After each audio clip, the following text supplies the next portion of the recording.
అసలు లోపం. ఒక లంచగొడ్డి గ్రామాధికారి ఎవరు ఎక్కువ డబ్బులు లంచమిస్తే వాళ్లకు అనుకూలంగా తీర్పు చెప్పేవాడు. అలా అతను తేరగా డబ్బు సంపాదిస్తూ ఉంటే అతని ఏకైక సంతానం రకరకాల వ్యసనాలకు అలవాటు పడ్డాడు. ఒకరోజు గ్రామాధికారి నిద్రిస్తూ ఉండగా అతని కొడుకు తండ్రి చొక్కా జేబులోంచి డబ్బు దొంగలిస్తూ పట్టుపడ్డాడు. గ్రామాధికారి అయిన తనింట్లో తన జేబులోంచే డబ్బు తన కొడుకే దొంగలిస్తుండడం ఆయనకు ఆశ్చర్యం కలిగించింది.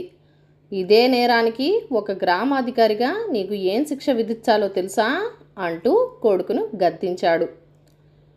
ఏ ఏ నేరాలు తప్పించుకోవటానికి నీలాంటి గ్రామాధికారి ఎంతెంత లంచం ముట్ట చెప్పాలో నాకు తెలుసు అంటూ తండ్రి చేతిలో 2 రూపాయలు పెట్టి ఆ కుర్రవాడు అక్కడి నుంచి వెళ్ళిపోయాడు.